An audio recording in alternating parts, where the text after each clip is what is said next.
अस्सलाम वालेकुम जी, मैं हूं ज़ियाब लोच। सामीन, दो हवालों से आज गुफ्तगू करनी है। नंबर एक तो जो पीटीआई की या सुन्नी इत्तेहाद कौंसिल की मखसूस नशिस्तें थी, वो ना सिर्फ पीटीआई को या सुन्नी इत्तेहाद कौंसिल को नहीं दी गई, बल्कि अब वो नशिस्तें बाकी जो जमातें थी उनमें तकसीम कर दी गई। उनमें पीपल्स पार्टी, मुस्लिम लीग नून, JUIK, MK वगैरह शामिल हैं, उनमें तकसीम कर दी गई हैं। तो इस तकसीम के बाद नई पार्टी पोजीशन क्या है और इससे दो बड़े मकसद क्या हासिल किए गए, उस पर बात करनी है। और दूसरा जनाब, कोर कमांडर कॉन्फ्रेंस थी अचानक जनाब ये इलेक्शन के फौरी बाद, और उसमें क्या कहा गया, कोर कमांडर कॉन्फ्रेंस में ज़ाहिरी अल्फाज क्या हैं और उसके पीछे छुपे मफाहीम क्या हैं, मतलब क्या है, उसके मायने क्या हैं, उसको भी आज थोड़ा सा खोल कर बयान करेंगे। तो आगाज करते हैं जनाब मखसूस नशिस्तों के हवाले से। मखसूस नशिस्तों के हवाले से गुज़श्ता रोज फैसला आया था इलेक्शन कमीशन की तरफ से। 5 टोटल रुकनी वो बेंच था, उसमें से 4-1 से फैसला आया, और उसमें इस फैसले में जनाब कहा गया कि ना सिर्फ सुन्नी इत्तेहाद कौंसिल को ये नशिस्तें नहीं मिल सकती, बल्कि इनको बाकी पार्टियों पर तकसीम भी कर देना चाहिए। तो ये 4-1 से इस वजह से आया कि एक सिर्फ मेंबर बाबर हसन बरवाना साहब ने कहा था कि नहीं, आप ये नशिस्तें आप तहरीक इंसाफ ये सुन्नी इत्तेहाद कौंसिल को नहीं दे सकते, लेकिन आप बाकी जमातों को भी नहीं दे सकते, बशर्ते कि आप इस पर कोई कानून साजी ना कर लें। और कानून साजी करनी है तो उसके लिए भी कुछ बहरहाल ज़रूरत होती है। तो इससे जनाब नई पार्टी पोजीशन आ गई है सामने। अब जनाब जो मुस्लिम लीग नून थी, सिर्फ उसकी 75 सीटें थी, 9 उसमें आज़ाद शामिल हुए थे और मखसूस मिलकर अब ये 123, 104 थे, तो 19 उसमें मज़ीद शामिल हो गए हैं। अब 123 नशिस्तें, और इस वक़्त जनाब सबसे बड़ी सियासी पार्टी भी, पार्लिमानी पार्टी भी कम से कम PML बन गई है। उसके बाद सुन्नी इत्तेहाद कौंसिल अब भी उसका दूसरा नंबर है, उसके 82 मेंबर्स हैं। और एक बात याद रखें, सिर्फ 82 नहीं है, उसके मजीद भी हैं। मिसाल के तौर पर गोहर अली खान हो और इसी तरीके से उमर अयूब हो, इन्होंने सुन्नी इत्तेहाद कौंसिल में शमूलियत इख्तियार नहीं की थी। इसी तरीके से कुछ और लोग हैं जो अभी पूल में मौजूद है, उन्होंने भी नहीं की। तो इस लिहाज से हालांकि उनको जो वोट मिले थे वो 92 है, तो लेकिन जो सुन्नी इत्तेहाद कौंसिल की इनकी अभी तक नशिस्तें हैं वो 82 हैं। उसके बाद पीपल्स पार्टी है जनाब, 54 नशिस्तों के बाद जंप लगा, अपनी सीटें भी मिल गई, धांधली वाली भी मिल गई और सुन्नी इत्तेहाद कौंसिल वाली भी मिल गई, तो अब 73 हो गई है जिनकी तादाद। MK 17 से 22 तक जा पहुंची है जनाब, JUIF की 11 हो गई है जनाब, PMLQ की 5 हो गई हैं, IPP के इस्तेहकाम पाकिस्तान पार्टी की 4 हैं, मजलिस इबादत मुस्लिमीन की 1 है जो साबज़र है सुन्नी इत्तेहाद कौंसिल को मिलती है। इसी तरीके से PML ज़िया इजाज़ुल हक साहब या जनाब यहाँ से जीते हुए हैं, उनकी भी एक सीट है। बलूचिस्तान अवामी पार्टी की इस मरतबा सिर्फ एक सीट है और खालिद मक्सी की है जनाब वो। इसी तरीके से BNP मैंगल ग्रुप की भी एक सीट है, और पश्तूनखा मिली अवामी पार्टी की एक सीट है, ये महमूद खान अचकजई वाली सीट है जो अब सदारती उम्मीदवार भी हैं। इसके अलावा आज़ाद टोटल 8 है। इस तरीके से जनाब ये 338 का जनाब ये बाकायदा ऐलान फैसला किया जा चुका है। 2 सीटें अभी मौजूद हैं जनाब। एक तो बाजोड़ में NA 8 में, वहाँ रेहान ज़ेब कत्ल हो गए थे, आपको पता है PTI के रहनुमा थे, तो उस वजह से इलेक्शन नहीं हुआ था। इसके अलावा MA 146 जो खानेवाल का हल्का है, उसका नोटिफिकेशन अभी तक जारी नहीं हुआ, वो रुका हुआ है। इस लिहाज से टोटल 240 बनती हैं जनाब सीटें, उनमें से 340 बनती हैं, 338 का उसमें रिजल्ट आ गए। या जो बेसिक सीटें हैं वो 266 बनती हैं, उनमें से 264 के जनाब रिजल्ट आ चुके हैं, और उनमें आज़ाद और जो मखसूस नशिस्तें हैं वो भी लाए जाएँ तो 338 के आ चुके हैं। अच्छा, ये जब पेशरफ्त हो चुकी, यानी PMLN की 123 और सुन्नी इत्तेहाद कौंसिल की 82, तो उसमें जनाब अब मजीद एक आज फैसला आया है, और वो फैसला आया है जनाब बहावलपुर हाई कोर्ट का, जो लोधरा का हल्का था, राना फराज नून का और अब्दुल रहमान कांजू का। तो आपको पता है दोबारा गिनती में इतवार वाले दिन गिनती करा के अब्दुल रहमान कांजू को जितवा दिया गया था मुस्लिम लीग नून के, और राना फराज जो थे PTI के, उनको हरवा दिया गया था। तो उन्होंने इस्लामाबाद बहावलपुर हाई कोर्ट में जनाब ये रिट दायर की थी, और आज उन्होंने उस गिनती को मुअत्तल करार दे दिया है। तो इसका मतलब है गैर गैर कानूनी से रोक दिया है, और अगर वो गिन चुके हैं तो उनकी कानूनी हैसियत नहीं है। इस लिहाज से एक मरतबा फिर राना फराज नून साहब उसके मेंबर बन चुके हैं। अच्छा, इसी तरीके से बाकी भी बहुत सारी रिजल्ट तो बहुत सारे आने हैं, लेकिन बहरहाल इस वक्त जनाब यूं समझें कि जब वजीर आजम शहबाज शरीफ साहब जीते, उन्होंने जनाब कौमी जो प्राइम मिनिस्टर का इलेक्शन लड़ा, तो उनको 201 वोट मिले जनाब, 201। ठीक है जी। अब उसमें 23 का इजाफा हो गया तो 224 हो गए। इस वक्त टोटल जो तादाद हो गई है 224 उनकी हो गई है। ये जनाब एक गोल्डन फिगर है। अब मैंने आपको बताया था कि इस नई पार्टी पोजीशन के बाद दो फायदे। पहला फायदा तो ये हुआ है कि आसिफ जरदारी साहब को जो सदारत का इलेक्शन है उसमें जनाब उनके नंबर्स पूरे हो गए। इन सीटों के आने के बाद नंबर पूरे हुए हैं, यानी जो 19 सीटें मुस्लिम लीग नून को मिली हैं और इस तरीके से सात दीगर को भी मिली हैं, पीपल्स पार्टी को मिली हैं, तो तब जाके उनके नंबर्स पूरे हुए हैं और अब वो MQM के बगैर सदर ममलिकत बन सकते हैं, बशर्ते कि सुप्रीम कोर्ट की तरफ से कोई स्टे ऑर्डर ना आ जाए।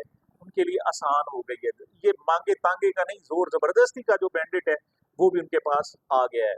अच्छा, पहला तो जनाब ये, और MQM के भी MQM फर्ज करो उनको सपोर्ट नहीं भी करती, वो फिर भी सदर बन जाएंगे और वो पता है आपको आईनी होता है, एक मतलब सदर बन गए तो फिर उनको सादा अक्सरियत से नहीं हटाया जा सकेगा, उसके लिए फिर 2 तिहाई अक्सरियत होगी। और तरीका अब तक की रूटीन यही है कि फिर सदर को हटाना बहुत मुश्किल होता है, या तो मार्शल्ला लगाएं और कान से पकड़ कर बाहर निकालें, वरना आईनी तरीके से और जमहूरी तरीके से उसको हटाना बहुत मुश्किल है। यही वजह थी कि जो इमरान खान की हुकूमत थी उसमें सबको हटा दिया गया था, गवर्नर वगैरह वगैरह सब कुछ, लेकिन सदर मुमलिकत डॉक्टर आरिफ अलवी को नहीं हटाया जा सकेगा। तो 5 साल के लिए जनाब सदर मुमलिकत आसिफ जरदारी साहब इस्लामाबाद में पक्के हो गए, जियालों का ईवान सदर पर कंट्रोल कब्जा हो गया, सारे सरकारी वसाइल भी इस्तेमाल करेंगे और उनके कैंप ऑफिस भी होंगे जनाब मुल्तान में, पंजाब में, लाहौर में, कराची में, मतलब लाड़काना में, ये सदारती कैंप ऑफिस बाकायदा हो जाएंगे और बल्ले बल्ले हो जाएगी 5 साल के लिए जनाब। अच्छा, दूसरा जनाब जो फायदा हुआ है, वो जो सबसे अहम बात है, इन सीटों की बंदरबांट से, या जिसे कहते हैं कि PTI की सीटों पर कब्जे से, दूसरा जो सबसे बड़ा फायदा हुआ है, 224 का जो गोल्डन नंबर है वो इनको हासिल हो गया है। 224 का मतलब ये है कि अब इनके पास 2 तिहाई अक्सरियत आ गई है। अब ये 2 तिहाई अक्सरियत से कानून साजी कर सकते हैं। जो पिछला 16 महीने का दौर था उसमें कानून साजी नहीं हो सकती थी। यही वजह थी कि 1-2 सीटों की जरूरत थी तो उन्होंने दोबारा गिनती करा के उनको हरा दिया। अब देखते हैं कि स्टैंड क्या लेती हैं हमारी हाई कोर्ट हैं या दूसरी हैं, लेकिन उन्होंने एक मरतबा तो शहबाज शरीफ साहब को, आसिफ जरदारी साहब को नंबर पूरे करके दे दिए कि ले जी जनाब संभाले, और कोई खिदमत है हमारे जिम्मे। तो उस पर फौरी तौर पर जस्टिस काजी फाइज ईसा साहब की जनाब बढ़ाई जा सकती है। उनकी मुद्दत 2 तरीके हैं, या तो जो तमाम जजेस हैं उनकी मुद्दत जो चीफ जस्टिस की है वो 5 साल कर दी जाए, उससे भी, या इवन 3 साल भी करते हैं तो फिर भी 1.5-2 साल मिल जाते हैं आगे दोबारा काजी फाइज ईसा साहब को। दूसरा है कि इस वक्त जनाब 65 साल उम्र है तो उसको 70 साल कर दिए जाए, तो फिर ये 8 साल मिल जाएंगे तकरीबन काजी फाइज साहब को। फिर सत्ते ही खैर है, अगला इलेक्शन करा के अगले मरतबा भी कोई बल्ले शल्ले का निशान उनको कजिया है तो वो भी हल करके फिर जाएंगे एक ही मरतबा, उससे पहले फिर काजी साहब नहीं जाएंगे, वो बैठे रहेंगे। अच्छा, तो लेकिन आगे बहरहाल देखते हैं इस पर क्या होता है। तो जनाब ये पहली खबर थी कि क्या हुआ, 2 तिहाई अक्सरियत और दूसरा सदारत पक्की हो गई। अब आ जाते हैं जनाब को कोर कमांडर कॉन्फ्रेंस के हवाले से। जो कोर कमांडर कॉन्फ्रेंस का एलामिया जो होता है ये हमेशा बड़े नपे तुले अल्फाज होते हैं, इसमें सोच समझ के जनाब लफ्ज डाले जाते हैं और मुझे कम से कम तकरीबन 25 साल हो गए इन कोर कमांडर कॉन्फ्रेंस के जो अलामी आते हैं उनको जांचते हुए, तोलते हुए, पढ़ते हुए। एक तो बहुत मोहतात रद्द अमल दिया जाता है, तो मैं कोशिश करूंगा कि आज मोहतात रद्द अमल हो, लेकिन इतना मोहतात नहीं होगा कि आपको समझ ना आ सके, आपको समझ लाजमी आ जाएगी। इसको हम क्या अगर देखें, 3 जनाब बुनियादी निकात हैं आज की कोर कमांडर कॉन्फ्रेंस में। एक तो उन्होंने कहा है जी कि फौज ने इलेक्शन में सिर्फ सिक्योरिटी दी है। ये जो इल्जाम लगाया जा रहा है कि फौज ने जनाब नताइज पर असरअंदाज हुई है, ये बिल्कुल गलत है। ये पहला पॉइंट है जनाब जो आज कोर कमांडर कॉन्फ्रेंस ने दिया है। दूसरा जनाब कि मुल्क को गैर मुस्तहकम करने वालों से पूरी कुव्वत से निपटा जाएगा, मतलब ताकत का दिखा दिया है कि खबरदार, हमने बड़े बुरे तरीके से जनाब आपसे पेश आना है। और तीसरा जनाब के 9 मई के जिम्मेदारों को हर सूरत कानून के कटहरे में और कैफरे किरदार तक पहुंचाया जाएगा। इस लिहाज से जनाब ये 3 पॉइंट है। जरा तीसरे पॉइंट से शुरू करते हैं 9 मई के हवाले से। अब लोग इसे कह रहे हैं कि ये जो है मिसाल के तौर पर गैर मुस्तहकम करने वालों से सख्ती से निपटा जाएगा। उनका ख्याल ये है, जो यार लोग इस वक्त तशरीह कर रहे हैं, कि ये डायरेक्ट पीटीआई को धमकी दी है, क्योंकि पीटीआई एहतजाज की तरफ जा रही है, लिहाजा उनको धमकाया गया है एस्टेब्लिशमेंट की तरफ से, कोर कमांडर कॉन्फ्रेंस की तरफ से, कि भाई तुम एहतजाज ना करो, इससे मुल्क गैर मुस्तहकम होगा और बड़ी बुरे तरीके से हम पेश आएंगे आपके सामने। अच्छा, इसी तरीके से उन्होंने जो इल्जाम लग रहे थे, मिसाल के तौर पर अचकजई साहब ने कहा था, अख्तर मेंगल ने कहा था, दूसरों ने कहा था कि जनाब जो कोर कमांडर्स हैं उन्होंने आके जनाब कोई मैनेज किया है, करोड़ों रुपए लिए हैं और ये इस तरह नशिस्तें बांटी हैं, उसको कैटेगोरिकली उन्होंने इसको मुस्तरद कर दिया है। तो पहला जो इसका जो जाहिरी लफ्ज है और इस पर जो कहा जा रहा है, आज बहुत सारे लोगों ने इवन कहा है जी कि ये दर हकीकत जो धमकी है जो या इंतबाह है, ये पीटीआई को किया गया है कि आपके साथ कोई नरमी नहीं बरती जाएगी। लेकिन मेरा नुक्ता नजर इसके खिलाफ है, इसके मुख्तलिफ है। वो क्या है जनाब? उन्होंने कहा कि 9 मई के ओहदेदारों को कैफर किरदार तक लाजमी पहुंचाया जाएगा। इस वक्त ये है कि बहुत सारे जो पीटीआई के लोग हैं, जो इस वक्त बाकी मानदा पीटीआई रहती है, वो तो सारे जेलों जेलों में मौजूद है। तो जो कैफर किरदार तक नहीं पहुंचे, वो दो किरदार हैं। एक तो किरदार वो है जनाब कि जो आईपीपी में चले गए और उन पर मुकदमात खत्म हो गए, या पाकिस्तान पीटीआई तहरीक इंसाफ पार्लियामेंटेरियन में चले गए परवेज खट्टर की जमात में, या नून लीग में चले गए, या पीपल्स पार्टी में चले गए। दर हकीकत जो 9 मई के किरदार हैं उसमें जाने से वो छुप गए। तो फौज दर हकीकत ये कहना चाहती है कि हम उनको लाजमी जनाब पकड़ेंगे, असल कल्प्रिट वो हैं, वो चाहे जितने मर्जी पर्दों में छुपते रहें, उनकी खैर नहीं है। तो ये पीटीआई के नाम नहीं है। दूसरा जनाब पॉइंट और भी हो सकता है, वो ये है कि जनाब ये जो 9 मई के लोग पीपल्स पीटीआई के हैं, फर्ज करें जो इन पर इस वक्त उन पर 10 ही मुकदमात हैं, लेकिन असल में क्या किया गया है कि एक एक रहनुमा पर 8-8 मुकदमे और मुख्तलिफ शहरों में।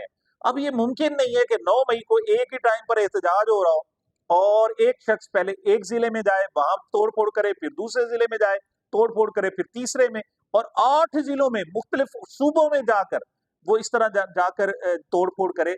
ये मुमकिन नहीं है। तो दर हकीकत 9 मई के वाक़े को और नैरेटिव को जो कमजोर किया है, इन पुलिस अफसरों ने किया, खासतौर पर डॉक्टर उस्मान ने किया, जो आईजी पंजाब है। तो ये जनाब कोर कमांडर कॉन्फ्रेंस का जो एलामिया है, ये डायरेक्ट पुलिस को, और जिन्होंने गंदे गलत मुकदमात दर्ज किए हैं, ये उनके खिलाफ है, पीटीआई के खिलाफ है ही नहीं, सीधी सी बात है। तो इसका दूसरा नैरेटिव ये है। और तीसरी जब बात जनाब कि मुल्क को गैर मुस्तहकम करने वालों से पूरी कुव्वत से निपटा जाएगा, ये नंबर 1। और नंबर 2 कि जो फौज थी वो तो इलेक्शन में सिर्फ सिक्योरिटी ड्यूटी कर रही थी, उन्होंने नताइज तब्दील नहीं किए। लेकिन अब जो फॉर्म 45 आए हैं उसके मुताबिक तो नताइज तब्दील किए गए। तो अब दर हकीकत ये धमकी पीटीआई के खिलाफ नहीं है, ये भी वो तमाम आरोज जिन्होंने नताइज तब्दील किए और इन नताइज तब्दीली से जिनको फायदा मिला। दर हकीकत ये पूरी कुव्वत से निपटने की जो धमकी है, ये उनके खिलाफ है, ये पीटीआई के खिलाफ। पीटीआई तो बेचारी यहाँ मजलूम है, उनकी तो सीटें मारी गई हैं, लेकिन तमाशा बना हुआ है, मुल्क सियासी तौर पर अदम इस्तेहकाम का शिकार कैसे हुआ है, जब गंदा रिजल्ट आया, इस तरह से रिजल्ट आया कि उन्होंने ना फॉर्म 45 की धज्जियां बखेर कर रख दी हैं। तो जनाब ये सारी जो धमकियां हैं, मैं अपने तईन जो इंटरप्रेट करूंगा वो ये है कि ये जनाब मुस्लिम लीग नून के खिलाफ है, ये पीपल्स पार्टी के खिलाफ है, जिन्होंने उनकी सीटों पर हमले किए हुए, मारे हुए।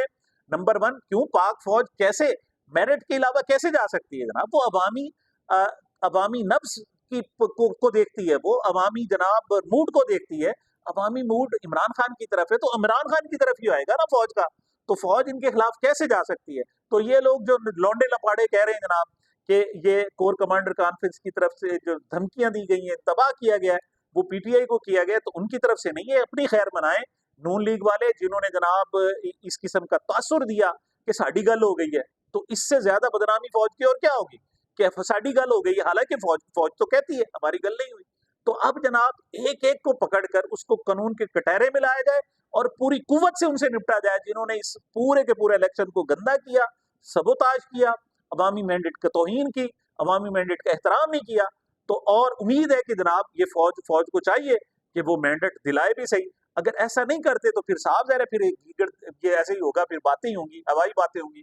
और अगर पाकिस्तान एस्टेब्लिशमेंट जैसा इदारा भी अगर पाकिस्तान कौम के साथ खड़ा नहीं होता, पाकिस्तान में जमहूरियत के साथ नहीं खड़ा होता, तो फिर इस पर अफसोस ही किया जा सकता है, कुछ और नहीं। तो जनाब ये मेरी अब तक की गुजारिशात थी। मुझे मेरे चैनल को अपनी मोहब्बतों और दुआओं में याद रखिएगा। मिलते हैं छोटे से वक्फे के बाद।